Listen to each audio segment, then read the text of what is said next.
she sat across from Emma at their favorite coffee shop, tears in her eyes, begging her not to sue her for stealing the business idea that just made her a millionaire. But what Sarah didn't know was that Emma had been planning this moment for exactly 3 years, and Sarah's tears were about to become very real. Emma's hands remained perfectly steady around her ceramic mug, steam rising between them like a barrier.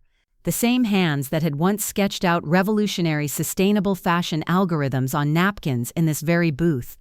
The same hands that had trusted Sarah Chen Williams, her roommate, her confidante, her sister in everything but blood with those precious ideas.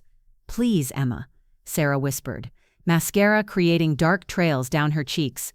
"I know what this looks like, but I never meant for it to happen this way. You have to believe me." Emma studied her former best friend's face with the detached interest of a scientist observing a specimen. 3 years of careful planning had taught her to recognize every micro-expression, every tell that revealed when Sarah was lying. The slight twitch of her left eye, the way she touched her pearl necklace, a nervous habit since college, the barely perceptible pause before she said never meant. "Which part didn't you mean, Sarah?" Emma's voice carried the quiet steel that had taken months to perfect. "The part where you copied my business plan word for word? The part where you pitched it to investors using my research? Or the part where you told TechCrunch that sustainable fashion algorithms were your light bulb moment in the shower?" Sarah flinched as if Emma had struck her. Around them, the coffee shop continued its afternoon rhythm, laptops clicking, conversations humming, the espresso machine hissing. None of the other patrons could see the careful destruction happening at table 12. "The research was collaborative," Sarah protested weakly. "We worked on it together senior year. You can't claim ownership of—" "I have the documentation, Sarah." Emma's interruption was surgical. "Every email, every late-night text where I explained the algorithm, every draft of the business plan with my name on it, dated and time-stamped. My lawyer says it's quite comprehensive." The color drained completely from Sarah's face. Her hand trembled as she reached for her latte, and Emma noticed she'd lost weight. Success, stolen success, apparently came with its own stress. But Emma felt no satisfaction yet. This confrontation was merely the opening move in a game Sarah didn't even know she was playing. 3 years earlier, Emma had been a different person entirely, fresh out of Stanford with a computer science degree, overflowing with ideas and naive optimism about friendship and loyalty. She'd shared everything with Sarah: her algorithms for predicting fashion sustainability trends, her business model for connecting conscious consumers with ethical brands, her detailed financial projections showing a potential billion-dollar market. Sarah had been the perfect confidante then, supportive, enthusiastic, asking all the right questions. She'd helped Emma refine the pitch deck, practiced investor presentations with her, even suggested the company name that would later become Fashion Forward. They'd spent countless nights in their tiny San Francisco apartment, Emma coding while Sarah handled the business side research. "Remember when we used to dream about changing the world together?" Sarah's voice broke through Emma's memory. "We were going to revolutionize fashion, make sustainability profitable, prove that good business and good values could coexist. You did change the world, Sarah, just not the way we planned." Emma's tone held no warmth. "You changed mine." The night Sarah betrayed her remained seared in Emma's memory with crystal clarity. March 15th, 3 years ago, Emma had been working late at her new job, a soul-crushing position at a corporate consulting firm that barely paid enough to cover her student loans. She'd come home exhausted to find Sarah celebrating in their kitchen, champagne open, laptop screen glowing with congratulations emails. "I got the funding," Sarah had announced, drunk on excitement and champagne. "Techstart Ventures wants to invest $2 million in Fashion Forward." Emma's first emotion had been pure joy for her friend. Her second, when Sarah's explanation became clear, was the kind of betrayal that physically hurt. Sarah had taken Emma's business plan, removed Emma's name from everything, and pitched it as her own idea. When Emma confronted her, Sarah's excuse had been breathtakingly simple. "You weren't ready to take the risk. You had that stable job. I was desperate." As if desperation justified theft, as if Emma's careful approach meant she didn't deserve her own dreams. "I was desperate," Sarah sobbed now, echoing her excuse from 3 years ago. "My student loans, my mom's medical bills, the pressure from my family to succeed. When the investors showed interest, I panicked. I thought I could make it right later, cut you in as a partner once the company got established. You thought I'd understand theft. I thought you'd forgive me." Sarah looked up with red-rimmed eyes. "You always forgave me before, when I borrowed your car and got it towed, when I accidentally submitted your economics paper, when I kissed Marcus at your birthday party." The mention of Marcus hit like a physical blow. Emma's boyfriend of 2 years, drunk and willing, kissing her best friend in the kitchen while Emma brought out her own birthday cake. She'd pretended not to see, pretended it didn't matter, preserved their friendship by swallowing her pain. "You remember," Sarah whispered. "I remember everything." Emma's voice carried years of accumulated hurt. "Every time you took something that was mine and made it yours. Every time I let it slide because I valued our friendship more than my own dignity. Every time I convinced myself that keeping the peace was more important than standing up for myself." She was about to discover that some friendships, once broken, become something much more dangerous. Sarah was quiet for a long moment, processing this revelation.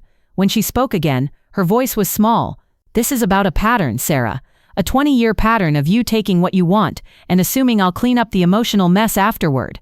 Emma leaned forward slightly. "But you miscalculated this time. You stole from the wrong version of me." "What do you mean?" Emma allowed herself the smallest of smiles. "The Emma you knew, the one who prioritized everyone else's comfort over her own justice. She doesn't exist anymore. She died the night I watched Fashion Forward's launch party on livestream and saw you accepting congratulations for work we both know was mine." The transformation hadn't happened overnight. For months after Sarah's betrayal, Emma had spiraled into depression and self-doubt. She'd quit her consulting job, unable to concentrate on corporate strategies when her own dreams had been stolen. She'd isolated herself, replaying every conversation with Sarah, looking for warning signs she'd missed. The turning point came when she saw Sarah's first magazine interview. "The inspiration struck during my morning shower," Sarah had said with a laugh. "I realized that fashion sustainability was about more than just materials. It was about creating systems that reward ethical choices at every level." Those were Emma's exact words. From a presentation Emma had given to their entrepreneurship class, Sarah had stolen not just the business plan but Emma's very thoughts, her intellectual DNA, and repackaged them as spontaneous inspiration. That night, Emma stopped crying and started planning. "Emma, please." Sarah's voice pulled her back to the present. "I'll make it right. I'll add you as co-founder retroactively. I'll split the equity 50-50. I'll do whatever it takes. You think this is about money?" The question hung in the air like a challenge. Emma had learned something crucial during her 3 years of planning. Revenge was never really about money or recognition or even justice. It was about power, about proving that actions have consequences, about teaching someone that they cannot simply take what they want and walk away. Sarah's phone buzzed on the table between them. The screen lit up with a notification from her assistant.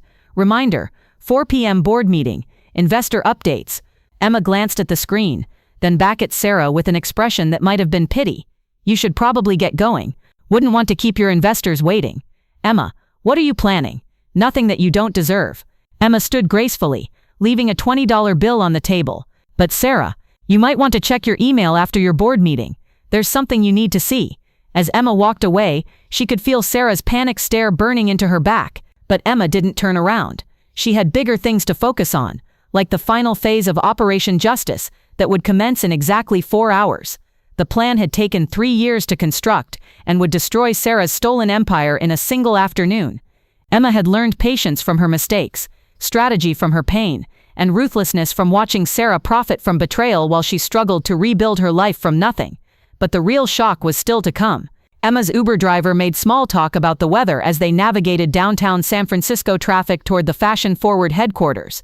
Emma nodded politely while mentally reviewing her timeline. At 4 p.m., Sarah would be presenting quarterly results to her board of investors, basking in the glory of another record-breaking quarter built on Emma's stolen foundation. At 4:15 p.m., Sarah's world would begin to collapse. Emma's phone showed a steady stream of confirmations. Her lawyer had filed the intellectual property lawsuit at precisely 3:30 p.m., comprehensive documentation proving Emma's ownership of every algorithm, every process, every innovation that Fashion Forward claimed as proprietary technology. The media contacts Emma had cultivated over 3 years were preparing to publish coordinated exposés about Sarah's theft, complete with evidence that would be impossible to deny or spin. More importantly, Emma's secret weapon was already in motion. For 18 months, Emma had been building Ethicode, a revolutionary fashion sustainability platform that made Sarah's stolen app look like an elementary school project. While Sarah had been celebrating her stolen success, Emma had been quietly assembling a team of brilliant engineers, securing partnerships with major brands, and developing technology that would redefine the entire industry. EthiCode didn't just track sustainability metrics, it created them. Emma's new platform used blockchain verification to guarantee ethical sourcing, AI predictions to optimize supply chains for minimal environmental impact, and consumer reward systems that made sustainable shopping addictive. It was everything Fashion Forward pretended to be, but actually delivered on. The beautiful irony was that Emma had used Sarah's own success against her. While Fashion Forward had grown popular, it had also grown complacent. Sarah had stopped innovating once the investor money started flowing, content to maintain market share rather than push boundaries. Emma had watched this stagnation with predatory patience, building something so superior that Fashion Forward would become obsolete overnight. She was about to discover that some friendships, once broken, become something much more dangerous. Emma's phone buzzed with a text from her business partner Marcus Torres. Yes, the same Marcus who had once kissed Sarah at Emma's birthday party. The irony wasn't lost on either of them. Marcus had approached Emma 8 months ago with an apology and a business proposition. He'd seen Sarah's true nature during their brief affair and wanted to make amends by helping Emma build something better. Legal team confirms filing complete. Media blitz ready. EthiCode launch sequence initiated. Sarah's about to have a very bad day. Emma smiled at the message. Marcus had proven himself invaluable during the planning phases, bringing connections and capital that accelerated Emma's timeline by years. His guilt over the birthday party betrayal had motivated him to work harder than any employee Emma could have hired. The Uber pulled up to the gleaming Fashion Forward building, 40 stories of glass and steel that Sarah's stolen success had bought. Emma had visited exactly once before, during the height of her depression, standing on the sidewalk and staring up at the offices where her dreams were being commercialized under someone else's name. Today felt different. Today she walked through the lobby with purpose, her visitor badge reading Emma Chen Frolp Strategic Consultant, in clean corporate font. Sarah's assistant had scheduled the meeting without knowing Emma's true identity, simply processing a request for a 4:30 p.m. consultation with the CEO. The elevator rose silently through floors of Emma's stolen intellectual property. Each level housed teams of engineers and designers working to improve algorithms Emma had created, business models Emma had designed, user interfaces Emma had sketched in midnight inspiration sessions. The bitter poetry wasn't lost on her. She was ascending through a tower built entirely from her own ideas. Floor 38.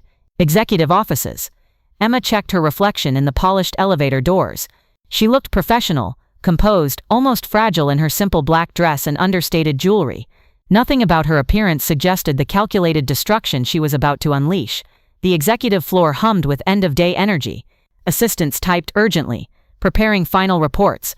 Junior executives hurried past with documents and tablet computers.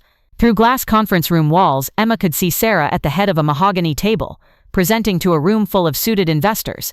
Sarah looked successful, confident, radiant with the glow of someone who believed her good fortune was earned rather than stolen. She gestured enthusiastically at a presentation displaying quarterly growth charts, growth built entirely on Emma's innovation.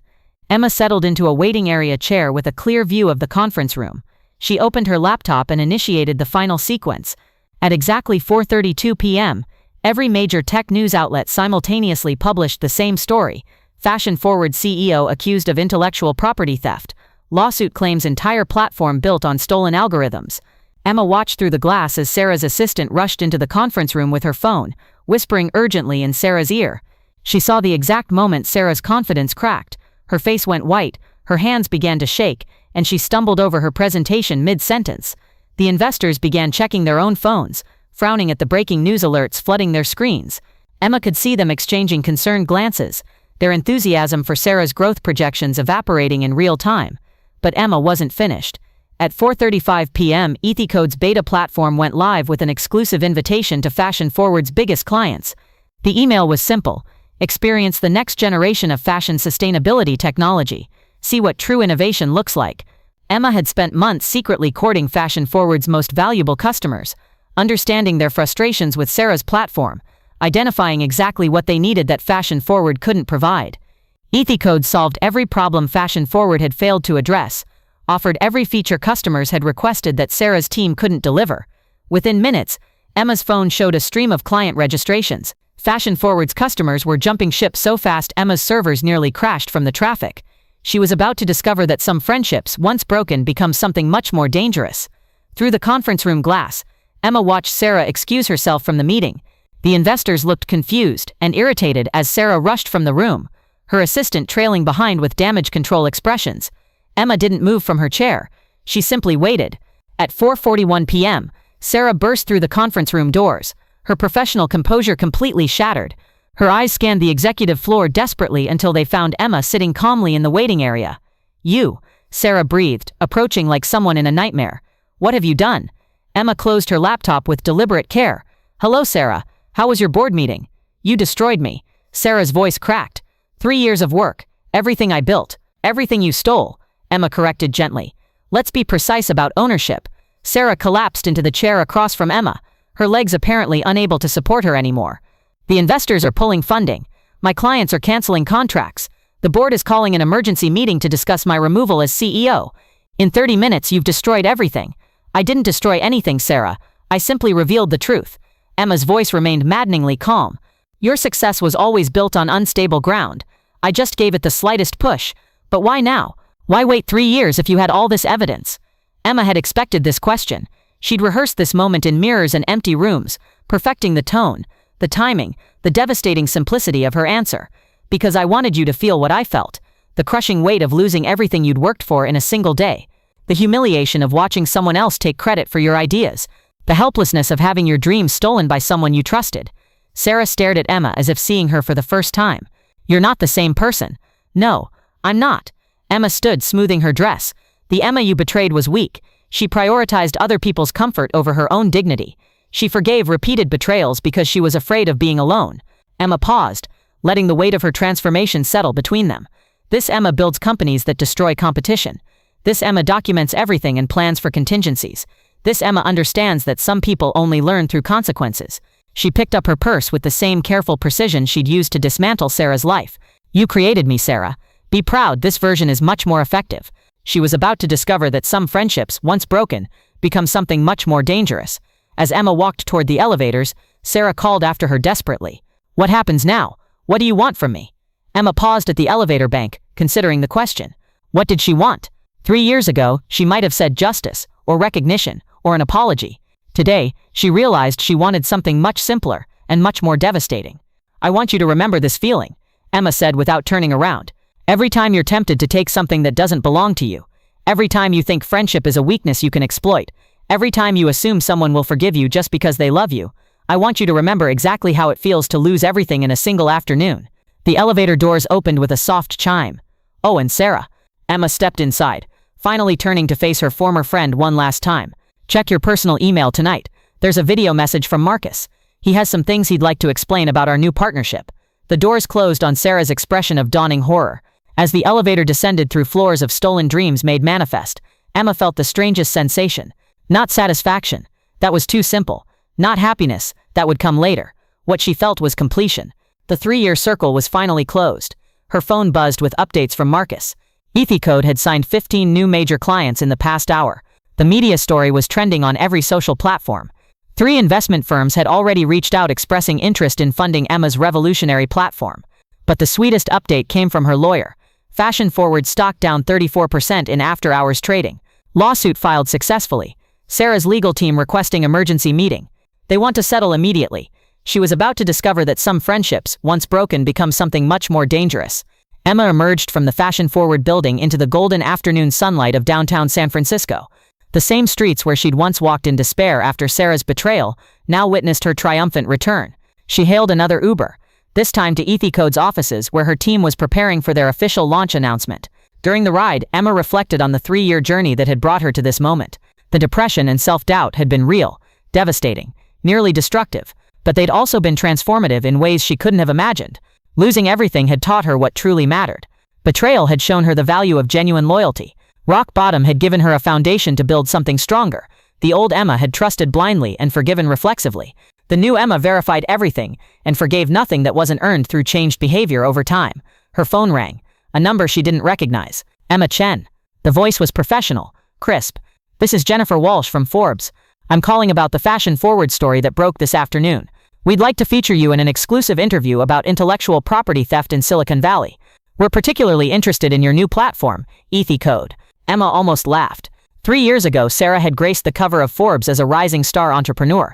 Today, Emma was being offered the same spotlight, but this time it would be for work that was actually hers. "I'd be happy to discuss it," Emma said, "but I should mention, I have quite a story to tell about innovation, betrayal, and the real cost of stolen success." The EthiCode offices buzzed with controlled excitement as Emma arrived. Her team of 12 had grown from nothing over 18 months, each member carefully vetted not just for technical skills but for integrity and loyalty. Emma had learned to value character over pure talent after her experience with Sarah. Marcus looked up from his laptop as Emma entered the main workspace. "The press response is overwhelming. We've got interview requests from TechCrunch, Wired, Bloomberg, and the Wall Street Journal. EthiCode servers are handling the traffic perfectly, and Sarah's team has called 6 times in the past hour requesting an immediate meeting." "Let them wait," Emma said simply. Sarah spent 3 years enjoying stolen success. She can spend a few days experiencing consequences. Emma's head of engineering, a brilliant woman named Dr. Kim Patel, approached with a tablet showing real-time analytics. "Emma, you need to see this. We've processed more beta applications in the past 3 hours than most platforms see in their first month. The fashion-forward refugee clients are converting at an 87% rate." The irony was perfect. Sarah's clients weren't just leaving. They were fleeing to Emma's superior platform like refugees escaping a sinking ship. Every conversion felt like justice served and vindication earned. She was about to discover that some friendships, once broken, become something much more dangerous. Emma's personal phone rang again. This time the caller ID showed Sarah's name. Emma considered ignoring it, then decided to answer. The conversation would make excellent evidence for her legal team. "Emma," Sarah's voice was barely a whisper, "I just read the Forbes article. They're calling me a fraud. The investors have withdrawn their funding. The board fired me an hour ago. My own company, the security guards escorted me out of my own building." Emma listened without interrupting. Sarah's pain was tangible through the phone, raw and immediate. 3 years ago, Emma would have felt sympathy. Today she felt only clinical interest in the psychological process of someone experiencing the consequences of their choices. "I lost everything," Sarah continued. "My reputation, my company, my financial security, the settlement offer. My lawyers say I'll have to pay you damages that will bankrupt me completely. Emma, I'll lose my apartment, my car, everything. I'll have to move back in with my parents. You'll survive," Emma said matter-of-factly. "I did. How can you be so cold? We were best friends. We were sisters. Sisters don't steal from each other, Sarah." A long pause filled with Sarah's ragged breathing. "I'm sorry," Sarah whispered finally. "I'm truly genuinely sorry. I know it doesn't fix anything, but I need you to know that I never stopped regretting what I did. Every success felt hollow because I knew it wasn't really mine. Every article, every award, every milestone. I thought about you and what I'd taken from you." Emma felt something shift in her chest. Not forgiveness, that would take much more than words, but perhaps the beginning of closure. "If you'd told me that 3 years ago," Emma said quietly, "things might have been different. But you waited until you had no choice. That's not remorse, Sarah. That's strategy." What happens now? Emma looked out her office window at the San Francisco skyline, the city where dreams were built and destroyed daily, where friendship meant everything until it meant nothing, where justice sometimes required patience measured in years rather than days. Now you learn to rebuild from nothing, like I did. You discover who you really are when you can't steal someone else's identity.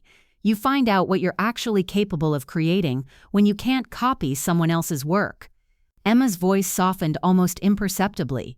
"And maybe, if you do the work, real work, on yourself and your ethics, we might be able to have a conversation about forgiveness in a few years, when you've earned it." The call ended with Sarah crying again, but these tears felt different, less manipulative, more genuine. Emma wondered if this might be the first time in years that Sarah was crying over her own choices rather than their consequences for other people. She was about to discover that some friendships, once broken, become something much more dangerous. Over the following weeks, Emma watched Sarah's fall from grace with detached fascination. The intellectual property lawsuit proceeded smoothly. Emma's documentation was so comprehensive that Sarah's lawyers advised immediate settlement rather than a trial that would only increase damages and public humiliation. The media coverage was devastating and thorough. Tech journalists who had once celebrated Sarah as an innovative founder now dissected every interview, every presentation, every claim of inspiration for signs of deception. They found them easily once they knew where to look. Sarah's social media presence, once a carefully curated celebration of entrepreneurial success, went silent. Her Instagram account, with its 1 million followers drawn to her lifestyle content about successful startup culture, posted nothing for 3 weeks straight. When she finally returned, it was with a humble video message acknowledging mistakes and learning experiences without ever quite admitting to theft. Emma didn't watch the video. She was too busy building. Ethicode's official launch 3 months later broke every record Emma had dared to imagine. The platform secured partnerships with major fashion brands within weeks, processed millions in sustainable fashion transactions within months, and attracted investment offers that valued the company at $500 million in its first year. The tech press, hungry for a redemption narrative after the fashion-forward scandal, embraced Emma as the wronged innovator who'd triumphed through perseverance and superior vision. She graced the same magazine covers that had once featured Sarah, but this time, the success was entirely, undeniably hers. 6 months after their confrontation at the coffee shop, Emma received an unexpected email from Sarah. No subject line, just a simple message. "Congratulations on the Forbes cover. You deserved it then, and you deserve it now. I'm proud of who you've become, even though I have no right to be." Emma read the message twice, then deleted it without responding. Some conversations belonged in the past, and some people earned the right to be heard through actions rather than words. Sarah would need to prove her transformation through years of ethical behavior before Emma would consider reopening any communication channel. She was about to discover that some friendships, once broken, become something much more dangerous. The final twist came exactly 1 year after Emma's revenge plan reached completion. Sarah, now working as a junior marketing coordinator for a small nonprofit, a dramatic fall from CEO of a multi-million-dollar company, published an essay in Medium titled "What I Learned from Losing Everything I Stole." Emma found the article through her Google Alerts and read it with the same careful attention she'd once applied to documenting Sarah's theft. The essay was honest to a degree that surprised her. Sarah admitted to the intellectual property theft explicitly, detailed the pattern of taking shortcuts and exploiting friendships, and described the psychological work she'd been doing to understand why she'd repeatedly chosen immediate gain over long-term integrity. The essay concluded, "I spent years taking from others, their ideas, their work, their trust, because it seemed easier than doing the hard work of creation myself. I told myself I was desperate, that circumstances justified my choices, that I could make amends later. All lies. The truth is simpler and more humiliating. I was lazy, entitled, and willing to destroy relationships to avoid the difficulty of building something from scratch. My former best friend Emma Chen taught me that actions have consequences and that some betrayals can't be undone with apologies. She was right, but she also showed me that it's possible to rebuild from nothing if you're willing to do the work honestly. I'm grateful for that lesson, even though it cost me everything I thought I wanted." Emma read the essay 3 times. She researched Sarah's nonprofit work and found legitimate contributions to environmental education programs. She verified the authenticity of Sarah's acknowledgement and the sincerity of her public admission of guilt. Then Emma picked up her phone and sent a text message to a number she hadn't contacted in over a year. "I read your essay. Coffee tomorrow at 2 p.m., same place, Emma." Sarah's response came immediately. "I'll be there." She was about to discover that some friendships, once broken, become something much more dangerous. They sat in the same booth where their friendship had officially ended 18 months earlier. Sarah looked different, thinner, more worn, but somehow more solid. The nervous habits were gone. The desperate energy had been replaced by something quieter and more genuine. "Thank you for agreeing to meet," Sarah said simply. "I wasn't sure you'd ever want to see me again." "I wasn't sure either." Emma studied Sarah's face, looking for the manipulation tactics that had once been second nature. She found none. "Your essay was honest. It was overdue." They sat in comfortable silence for a few minutes, 2 women who had once shared everything, now learning how to share space without shared trust. "I don't expect forgiveness," Sarah said finally. "I understand that what I did can't be undone. But I wanted you to know that losing everything you gave me, the stolen success, the unearned recognition, the life built on lies, it was the best thing that ever happened to me." Emma raised an eyebrow. "Explain." "It forced me to discover who I actually am when I can't copy someone else. Turns out I'm not a tech visionary or a business genius, but I'm apparently decent at environmental education and helping nonprofit organizations communicate their missions effectively." Sarah smiled, and for the first time in years it looked genuine. "It's not glamorous and it doesn't pay much, but it's mine. Really, truly mine. Emma felt something she hadn't experienced in their relationship since college: respect for Sarah as an individual rather than affection for their shared history. "I'm glad you found work that suits you," Emma said, and meant it. "I read about Ethicode's latest funding round. $500 million valuation. That's incredible, Emma. You built something amazing." "We built something amazing," Emma corrected. "Marcus, Dr. Patel, the whole team. I learned that real innovation requires collaboration, not exploitation." Sarah nodded slowly. "I never learned how to collaborate. I only knew how to take." Another comfortable silence stretched between them. Emma realized she was no longer analyzing Sarah's expressions for deception. She was simply listening to someone who had done the difficult work of honest self-examination. "Can I ask you something?" Sarah said. "The revenge plan. How long did you actually spend planning it?" "Every day for 3 years. That's what I thought." Sarah looked down at her hands. "I spent those same 3 years trying not to think about what I'd done to you. You spent them building something better. That tells me everything about why you succeeded, and why I deserve to fail." She was about to discover that some friendships, once broken, become something much more dangerous. As they prepared to leave, Sarah made one final request. "I know this might be presumptuous, but would you consider letting me write a case study about Ethicode for the environmental education program I work with? The technology is genuinely revolutionary, and it would help our students understand how sustainable business models can scale effectively." Emma considered the request. Using Sarah's nonprofit connections to educate others about ethical business practices held a certain poetic justice. It would also serve as an ongoing reminder that Sarah's role in Emma's story was now firmly supportive rather than competitive. "Send me a proposal," Emma said. "Through official channels. No personal favors, no shortcuts based on our history. If the case study benefits your organization's mission and accurately represents our work, we'll consider it." "Thank you," Sarah said. "That's more than I deserve." "Probably," Emma agreed. "But maybe that's the point." They walked out of the coffee shop together for the first time in 4 years. Not as friends. That bridge had been burned beyond repair, but as two professionals who had finally found an equilibrium built on honesty rather than exploitation. Emma's phone buzzed with a text from Marcus. "Ethicode just landed the Amazon partnership. We're about to revolutionize sustainable fashion for 300 million customers. You ready to change the world for real this time?" Emma smiled as she typed her response. "Ready. See you at the office." 6 blocks away, Sarah watched Emma disappear into an Uber, then began her own walk home to a modest apartment in Oakland. The commute took an hour by public transit, a far cry from her former luxury condo in Soma, but Sarah had grown to appreciate the quiet time for reflection. Her phone showed a news alert. Ethicode secures Amazon partnership. Emma Chen's platform set to transform global fashion sustainability. Sarah read the article with genuine admiration for what Emma had built from scratch while she'd been coasting on stolen innovation. That evening, Sarah began writing her proposal for the Ethicode case study. Not because she expected Emma to approve it, but because the work itself had value. She'd learned to find satisfaction in contributions that served others rather than herself. As she wrote, Sarah reflected on the strange gift Emma had given her through revenge.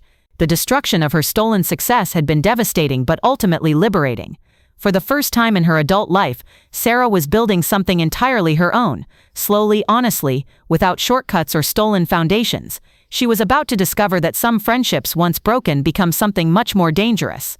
2 years later, Emma stood on the stage at TechCrunch Disrupt, delivering a keynote address about ethical innovation in technology. The audience of 3,000 entrepreneurs hung on every word as she described Ethicode's journey from startup to industry leader. "True innovation," Emma said, "requires patience, integrity, and the courage to build something genuinely new, rather than copying what already works. It requires surrounding yourself with people who share your values, not just your ambitions, and it requires understanding that sustainable success can only be built on honest foundations." In the audience, Sarah sat in the back row, taking notes for the case study that had become a comprehensive educational resource used by business schools nationwide. The proposal Emma had approved 18 months earlier had evolved into something much larger, a detailed examination of how ethical business practices could drive both profitability and positive social impact. Sarah's nonprofit work had flourished under Emma's indirect mentorship. The case study had led to speaking opportunities at universities and environmental conferences, establishing Sarah as a credible voice in sustainable business education, a role that suited her reformed character perfectly. After Emma's keynote ended, Sarah approached the stage area where Emma was fielding questions from journalists and investors. She waited patiently until the crowd dispersed. then stepped forward with the same nervous energy she'd carried since their coffee shop confrontation years earlier. "That was an incredible speech," Sarah said simply. "You've built something extraordinary." Emma turned, recognizing the voice before she saw the face. Sarah looked healthier now, more grounded. The desperate edge that had defined her during their final coffee meeting had been replaced by quiet confidence earned through legitimate work. "Sarah, I didn't expect to see you here. The environmental education program I work with sent me to cover the sustainability panel. I knew you'd be speaking, but I wasn't sure if I should approach you afterward." Emma considered this. Their interaction 18 months ago had been professional but careful, marked by Sarah's genuine remorse and Emma's cautious willingness to allow earned redemption. The case study project had proceeded successfully. Sarah had delivered thorough, accurate work that served educational purposes without attempting to exploit their personal history. "I'm glad you did," Emma said, and realized she meant it. "How's the nonprofit work treating you?" "It's rewarding in ways I never expected when I was chasing venture capital and magazine covers. We're helping universities integrate ethics training into their business programs. Last month, we launched a certification program for sustainable business practices that's being adopted by companies nationwide." Sarah paused, then continued with careful vulnerability. "I never thanked you properly for approving the case study project. It changed the trajectory of my career and gave me credibility in a field where I can actually make a positive impact." "You earned the opportunity through good work," Emma replied.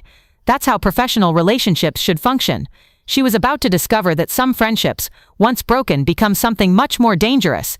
The phrase felt different now, not ominous, but transformative. Their broken friendship had indeed become something more dangerous to the people they used to be. It had forced both women to evolve, to become stronger and more authentic versions of themselves. "Can I buy you coffee?" Sarah asked. "Not to relitigate the past or ask for forgiveness I haven't earned, but because I'd like to hear about EthiCode's plans for environmental impact measurement. Our education program is developing curricula around sustainable business metrics, and your platform seems to be setting new industry standards." Emma checked her watch. Her flight back to Los Angeles wasn't until evening, and she found herself genuinely curious about Sarah's work. More importantly, she recognized this as an opportunity to test whether their professional relationship could evolve beyond the careful boundaries they'd established. "I know a place," Emma said. They walked through downtown San Francisco together, their conversation focusing entirely on business and environmental education. Sarah asked thoughtful questions about EthiCode's methodology and shared insights from her work with university programs. The dynamic felt natural, two professionals in related fields sharing expertise rather than two former friends navigating emotional landmines. At the coffee shop, a different one this time, with no painful associations, Emma found herself explaining EthiCode's newest innovation, a comprehensive sustainability rating system that could evaluate every aspect of fashion production from raw materials to consumer disposal. "The beauty of the system," Emma explained, "is that it creates incentives for companies to improve rather than just measuring their current performance. Brands can track their progress in real time and see exactly how specific changes impact their sustainability scores." Sarah's eyes lit up with genuine professional interest. "That could revolutionize our education curriculum. Instead of teaching theoretical sustainability concepts, we could show students real companies making real improvements through measurable changes." "Send me a formal partnership proposal," Emma said. "If the educational value is strong and the program maintains high ethical standards, EthiCode might be interested in providing platform access for educational purposes."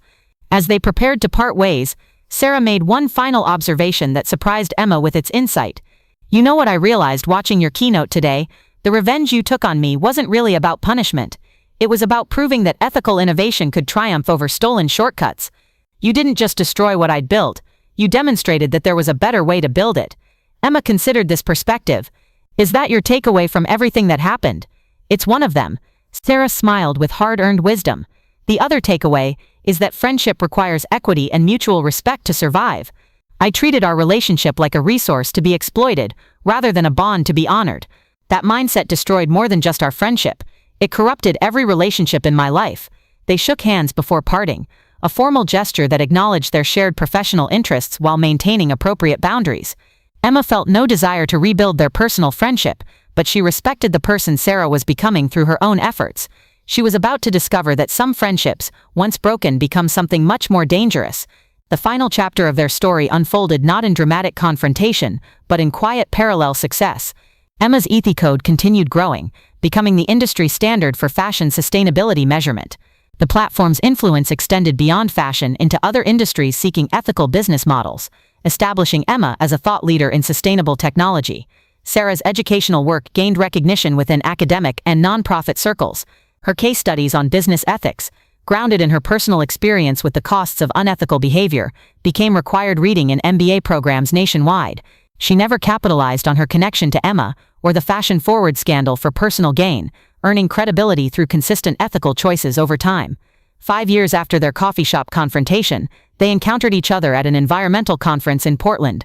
Sarah was presenting research on sustainable business education.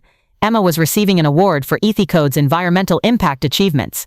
Emma Chen, the conference moderator, announced, whose journey from betrayal to breakthrough demonstrates that true innovation requires both technical brilliance and unwavering ethical standards. From the audience, Sarah applauded sincerely as Emma accepted recognition that was finally, indisputably her own. After the ceremony, they spoke briefly in the hotel lobby, two accomplished professionals who shared a complicated history but no longer carried its emotional weight. "I'm proud of what you've built," Sarah said simply. "All of it, the company, the impact, the integrity you maintained throughout everything. I'm proud of the work you're doing too," Emma replied. "Teaching ethics through experience is valuable contribution." They parted with mutual respect earned through years of growth and authentic achievement. Emma realized that Sarah had been right in her Medium essay years earlier. Losing everything stolen had been the best thing that could have happened to both of them. She had discovered that some friendships, once broken, become something much more dangerous to the people they used to be. Emma returned to Los Angeles that night to find Marcus waiting in Ethicode's offices with champagne and the latest quarterly reports. The company had exceeded every projection. The platform was processing billions in sustainable transactions annually, and 3 universities had reached out about establishing Ethicode research partnerships. "To authentic success," Marcus said, raising his glass. "To second chances earned through first principles," Emma responded. As they celebrated in the offices of the company Emma had built from her own vision, her own work, her own uncompromising standards, she reflected on the unexpected education Sarah's betrayal had provided. The theft had been devastating, but it had also been clarifying. It had taught Emma to value integrity over convenience, authentic achievement over stolen recognition, and earned trust over assumed loyalty. The old Emma had trusted blindly and forgiven reflexively. The new Emma built systems, documented everything, and extended trust gradually based on demonstrated behavior rather than declared intentions.